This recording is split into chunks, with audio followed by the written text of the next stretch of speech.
Subscribe now and press the bell icon. Never miss an update. Hello students, हम लोग application of Gauss theorem का study कर रहे हैं। पिछले वीडियो में गॉस थ्योरम के एप्लीकेशन में आपने uniformly charge length infinite length rod, किसी रॉड के लिए इलेक्ट्रिक फील्ड का फार्मूला क्या होगा आपने पढ़ा, एक्सप्रेशन फाइंड किया। अब हम किसी शीट के लिए, यूनिफॉर्मली चार्ज शीट के लिए इलेक्ट्रिक फील्ड का फार्मूला पढ़ेंगे। ध्यान देंगे आप लोग, और गॉस थ्योरम के एप्लीकेशन से।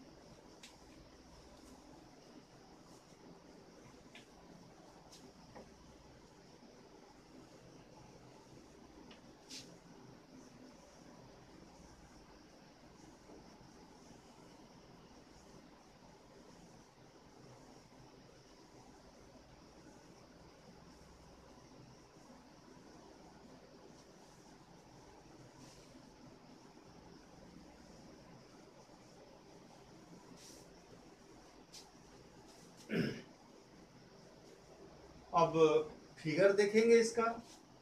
लेटेस्ट कंसीडर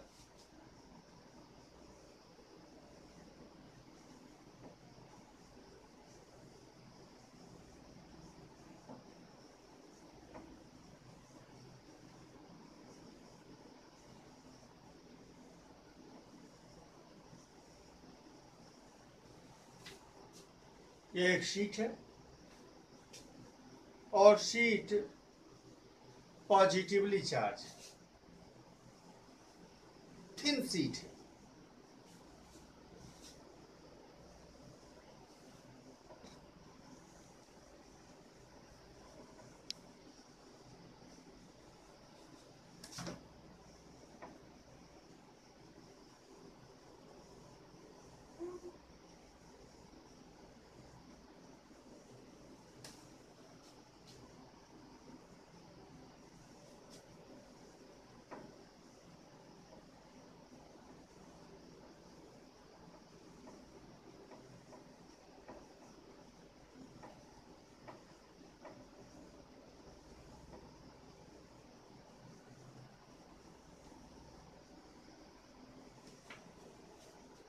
यह कॉन्टिन्यूसली चार्ज है, इनफाइनाइट एक्सटेंट में चार्जेज, अमाउंट में चार्जेज इस पर फैले। अब इससे किसी डिस्टेंस पर इलेक्ट्रिक फील्ड हमें मान लिया फाइंड करना है। कोई पॉइंट है यहाँ, इलेक्ट्रिक फील्ड फाइंड करना है। तो कल हमने आपसे बता दिया था कि गॉस थ्योरम के एप्लीकेशन से अगर आपको इलेक्ट्रिक फील्ड फाइंड करना है, जिस भी पॉइंट पे हमें फाइंड करना होगा, सबसे पहले वहां से पास होता हुआ हम एक गॉसियन सरफेस की कल्पना करते हैं। पहली चीज तो यहाँ एक सिलिंड्रिकल गॉसियन सरफेस की मैं कल्पना कर रहा हूं शीट से।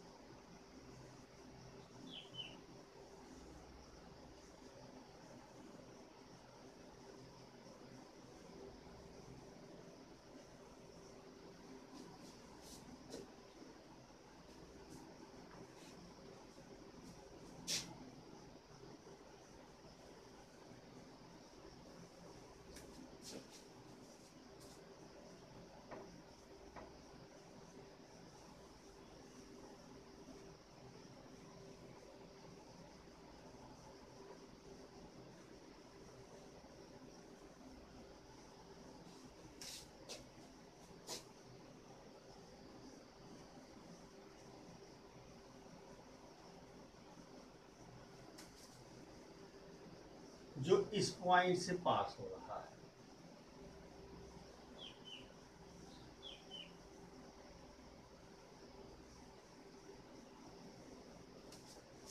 एक सिलिंड्रिकल गासियन सरफेस है, ये पॉइंट पी है।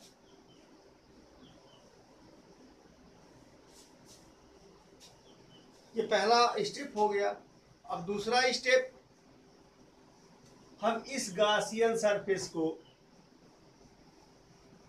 पॉसिबल सरफेसेस में, जितने भी पॉसिबल सरफेसेस हैं उसमें ब्रेक करते हैं। अब पहला सरफेस हमारा ये हो गया, दूसरा सरफेस हमारा ये हो गया, और तीसरा सरफेस ये कर्व सरफेस हो गया।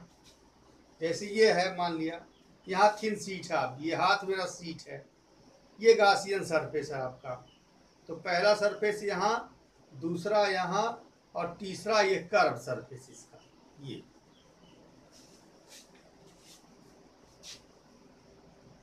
तो इस अब हर सरफेस पर इलेक्ट्रिक फील्ड और एरिया वेक्टर की जरा डायरेक्शन देखिए। अब इस सरफेस के अलोंग जो ये कर्व सरफेस है, यहाँ इलेक्ट्रिक फील्ड, ये पॉजिटिव चार्जेज है, इसके नाते आउटवर्ड होगी, यहाँ होगा,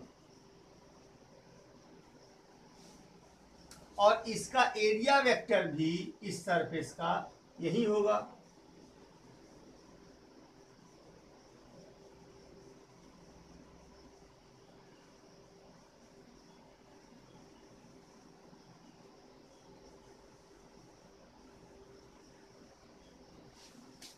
यानी इलेक्ट्रिक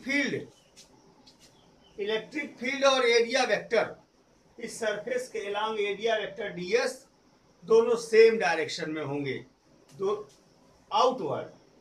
अरे भाई, ये इस यहाँ जो सरफेस होगा वह सर्कुलर और प्लेन होगा, उसके रिस्पेक्ट में एरिया वेक्टर यहाँ चला जाएगा और इलेक्ट्रिक फील्ड आउटवर्ड। दूसरा सरफेस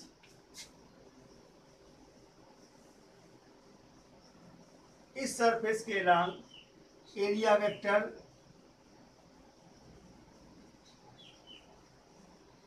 और इलेक्ट्रिक फील्ड यहाँ होगा।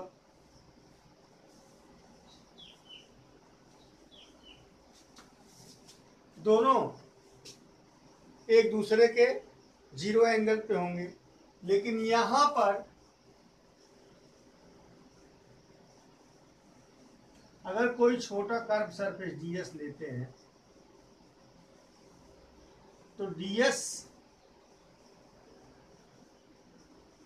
और इलेक्ट्रिक फील्ड E यहाँ होगा और ds यहाँ होगा।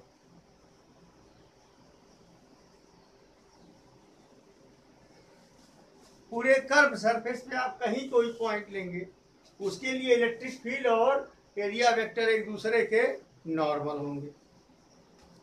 लैंग्वेज कितनी लिखेंगे इसके लिए? Let us consider there is a thin see uniformly charge thin sheet and positive charge is distributed uniformly in infinite extent at the sheet. Let us consider the surface charge density. Surface charge density means charge at per unit surface. The surface charge density of the sheet is sigma. आपने surface charge density कितना मान लिया? Sigma.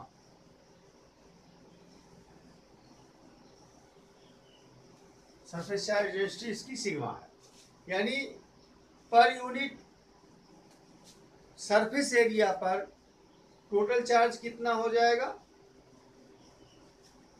Sigma हो जाएगा।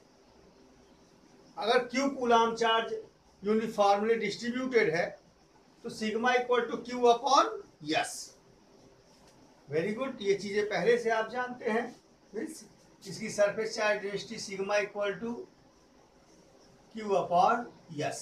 अगर इसकी surface area, शीट की सरफेस एरिया अगर यस है तो sigma equal to Q upon S. जो फिगर आपने बनाया वही उतना लैंग्वेज इसका दे देंगे। Late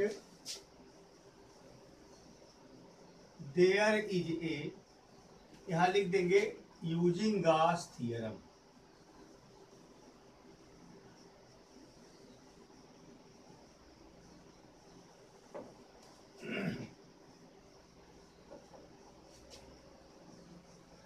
Let there is a thin sheet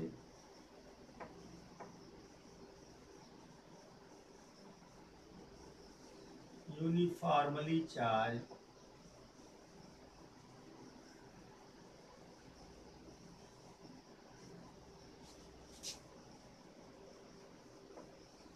thin sheet having charge in infinite extent.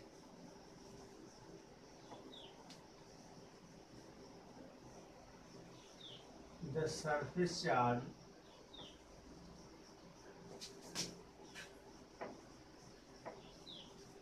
density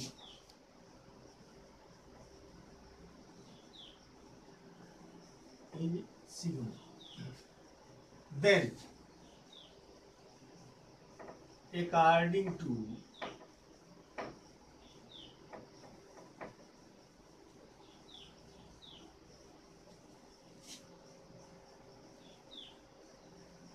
Gauss theorem, let us consider that there is a uniformly charged thin sheet having charge in infinite extent. The surface charge density is sigma. Then according to Gauss theorem, the total flux passing through the Gaussian surface phi equal to Q dot ds, E dot ds equal to Q upon epsilon naught equal to sigma s upon epsilon. ये equation first. Since we know that sigma equal to Q upon S, surface charge density sigma equal to Q upon S, total charge upon surface area. ये पहला step हो गया. अब दूसरे step में हम फार्मूले से कैलकुलेट करेंगे कि टोटल कितना फ्लक्स पास हो रहा है. And again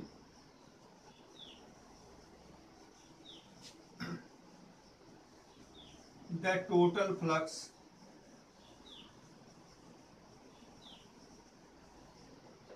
passing through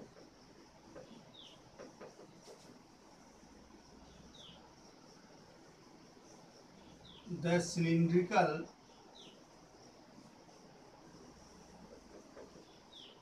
Gaussian surface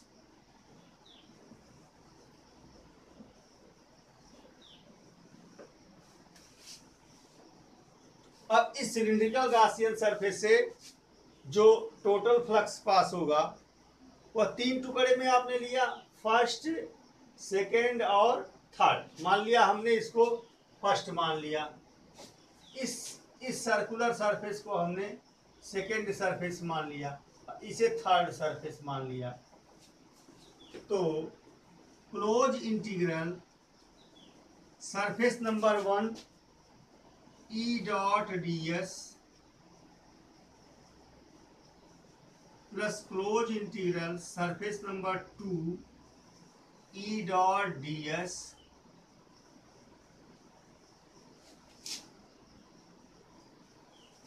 plus closed integral third E dot ds.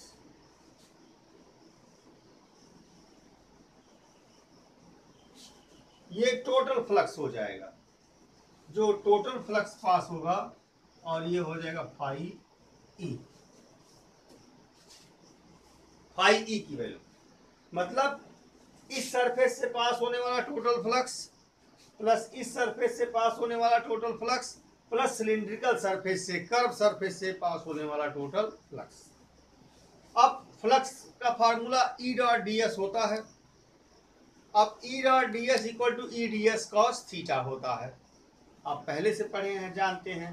अब यहाँ थीटा की वैल्यू देखिए, यहाँ पहले सरफेस के लिए थीटा की वैल्यू 0 होगी, दूसरे सरफेस के लिए थीटा की वैल्यू 0 होगी, लेकिन थर्ड सरफेस जो आपने कर्व सरफेस माना है, सिलिंड्रिकल कर्व सरफेस, उसके लिए थीटा की वैल्यू 90 होगी। Here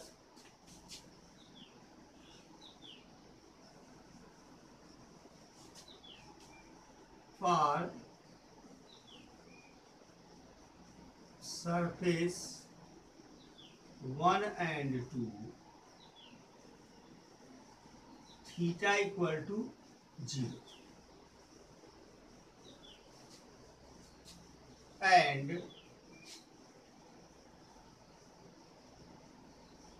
for surface third theta equal to 90. So E dot ds close integral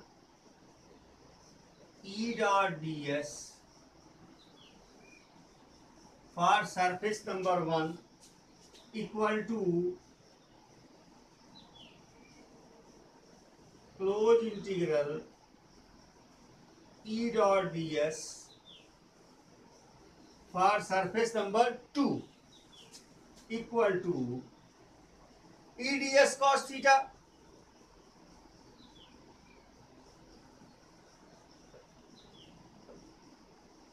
cos 0 हो जाए, चूंकि थीटा की वैल्यू क्या है, यहाँ 0 है, और इक्वल टू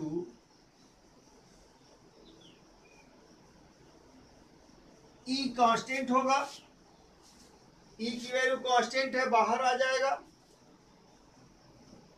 और cos 0 की वैल्यू 1 हो जाएगी, और ds का इंटीग्रल क्या हो जाएगा, यस,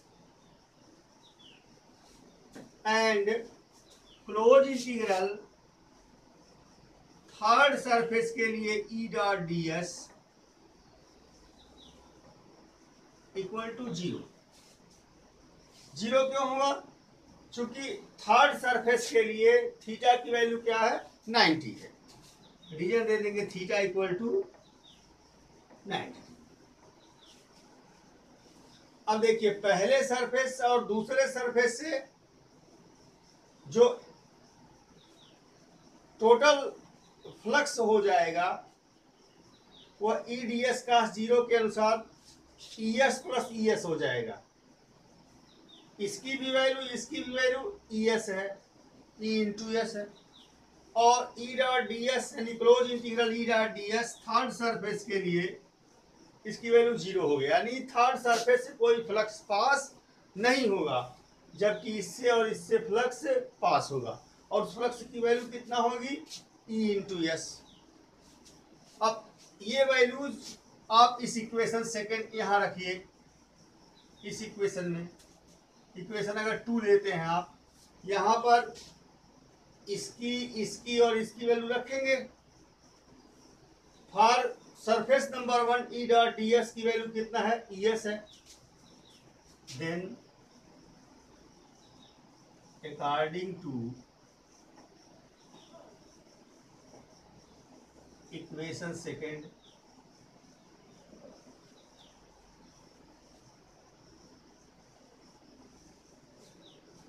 अब फाई ई की वैल्यू कितना हो जाएगी, देखिए फाई ई की वैल्यू यह है, तो E S plus 0 equal to phi E. इसके लिए पहले सरफेस के लिए ई डॉट डी एस की वैल्यू किसके बराबर हो जाएगी, ई एस के बराबर, ई एस मिलके 2 ई एस हो जाएगा, यानी फाई ई की वैल्यू आ गई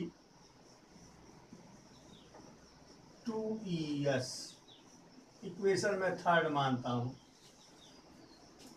अब इक्वेशन फर्स्ट और थर्ड को कंपेयर करा लीजिए, कंपेयरिंग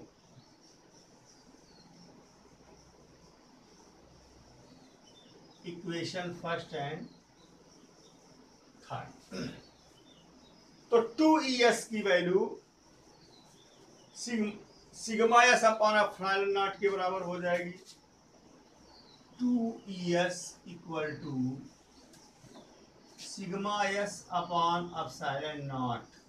दोनों तरफ यस से यस कैंसिल हो जाएगा, 2 को उधर भेज देंगे तो E equal to sigma upon 2 epsilon naught. इस एक्सप्रेशन से स्पष्ट क्या हुआ कि जो इलेक्ट्रिक फील्ड की वैल्यू है सीट के नाते वह सरफेस चार्ज डेंसिटी पर के डायरेक्टली प्रोपोर्शन में होती है, यह सरफेस चार्ज डेंसिटी पर डिपेंड करती है। अब कुछ स्पेशल बातें हैं इसके लिए, सबसे पहले इसे नोट कर लीजिए, फिर चर्चा कर देता हूं। छोटी छोटी कुछ बातें हैं, नोट कर लें।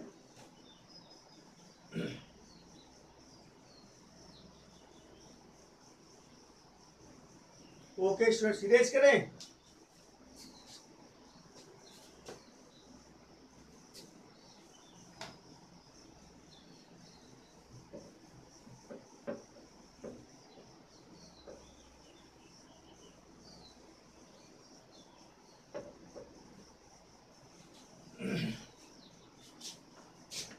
अब अगर दो शीट हो,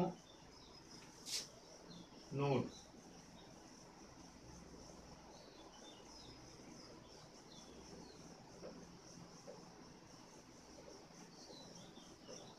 दो थिन शीट हैं और दोनों पॉजिटिवली चार्ज हैं,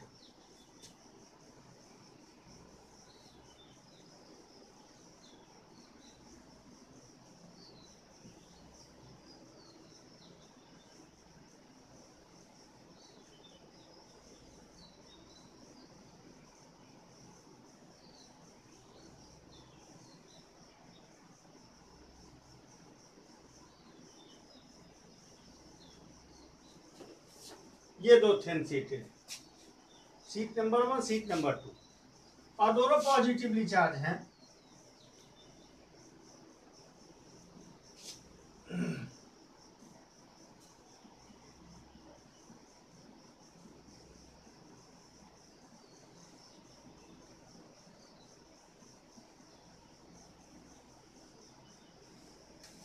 मान लिया इसकी सरफेस चार्ज डेंसिटी सिग्मा 1 है और इसकी सरफेस चार्ज डेंसिटी सिग्मा 2। मान लिया इस सिग्मा 1 ग्रेटर है और सिग्मा 2 स्मॉलर है। Sigma 1 is greater than sigma 2 और ग्रेटर देन 0। दोनों पॉजिटिवली चार्ज हैं, सरफेस चार्ज डेंसिटी दोनों की 0 है। अब इसके नाते इलेक्ट्रिक फील्ड आपको फाइंड करना है। तो 3 रीजन हो जाएंगे अब इसमें, ये रीजन नंबर 1 हो जाएगा, ये रीजन नंबर 2 हो जाएगा और ये रीजन नंबर 3। अरे दो शीट्स हैं, ऐसे दो शीट एक दूसरे के पैरेलल हैं, एक रीजन इसके लेफ्ट में यहां हो जाएगा, एक रीजन दोनों सीट्स के बिटवीन यहां हो जाएगा और तीसरा रीजन यहां हो जाएगा। अगर इस रीजन में, इसे रीजन फर्स्ट मानते हैं, यहां कहीं इलेक्ट्रिक फील्ड फाइंड करना है आपको, तो आपने फार्मूले से देखा कि ई की वैल्यू सिग्मा पे डिपेंड करती है, डिस्टेंस पे डिपेंड नहीं करती है। तो अब इसके नाते यहाँ इलेक्ट्रिक फील्ड क्या होगा, पहले सीट के नाते देखिए, पहले सीट के नाते जो इलेक्ट्रिक फील्ड होगा वो डायरेक्शन ले लीजिए, ये एक्स एक्सिस का डायरेक्शन है और ये वाई एक्सिस का डायरेक्शन है।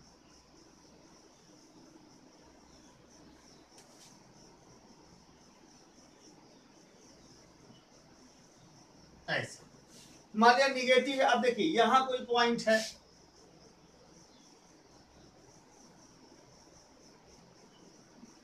यहां कोई पॉइंट है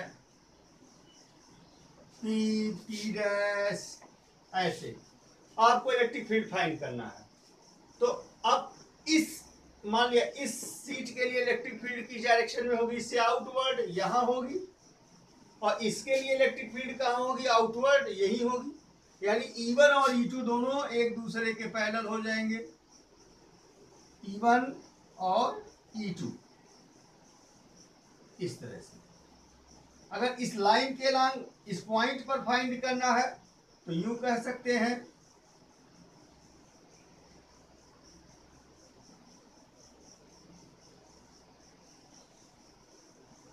इसी लाइन पर E1 और E2 दोनों होंगे। हमने दो जगह एरो इसलिए बनाया है डायरेक्शन के लिए, यानी E1 और E2 दोनों के डायरेक्शन क्या होंगे, सेम होंगे। तो इस किसी पॉइंट पर इस रीजन में इलेक्ट्रिक फील्ड की वैल्यू किसके बराबर हो जाएगी, vector E1 plus vector E2 के इक्वल हो जाएगी। क्योंकि दोनों वेक्टर एक डायरेक्शन में है, उनके मैग्नीट्यूड के सम के इक्वल हो जाएगी। इस रीजन में देखिए, यहाँ अगर इस रीजन में देखेंगे तो इसके नाते जो इलेक्ट्रिक फील्ड होगी आउटवर्ड यहाँ जाएगी, और इसके नाते इलेक्ट्रिक फील्ड आउटवर्ड यहाँ जाएगी। तो यूं ऐसे इसके नाते इलेक्ट्रिक फील्ड आउटवर्ड यहाँ जाएगी, ये E1 हो जाएगी,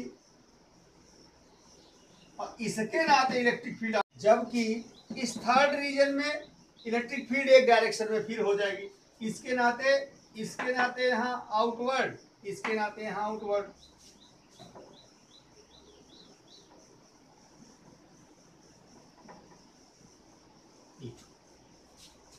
अब डायरेक्शन की बात करते हैं तो यहाँ इलेक्ट्रिक फील्ड कितना हो जाएगी, रीजन 1 की अगर बात करते हो, ये रीजन नंबर 1 है, रीजन नंबर 2, रीजन नंबर 3, तो इस रीजन में इलेक्ट्रिक फील्ड जो है निगेटिव डायरेक्शन में है, -E1 हो जाएगा, -E2 हो जाएगा, यानी net electric field E equal to -E1 -E2, दोनों का सम, और sigma upon 2 epsilon naught, sigma minus sigma 1 upon 2 epsilon naught minus sigma 2 upon 2 epsilon naught, minus common हो जाएगा, 2 एप्सिलॉन नॉट कॉमन हो जाएगा, तो 1 upon 2 epsilon naught minus sigma 1 plus sigma 2, ये इस रीजन में होगा, रीजन 1, जो ये रीजन 1 लिया है। यही रीजन 2 में क्या हो जाएगा, E1 माइनस E2 हो जाएगा, E1 माइनस E2, E1 की पॉजिटिव डायरेक्शन ले लेंगे, E2 की क्या ले लेंगे, निगेटिव डायरेक्शन आप ले लेंगे। तो E equal to region 2, E equal to direct लिखता हूं, E1 minus E2 sigma 1 upon 2 epsilon naught minus sigma 2 upon 2 epsilon naught equal to sigma 1 minus sigma 2 upon 2 epsilon naught, ये E की value आ रही है। और रीजन थर्ड की बात करते हैं, अगर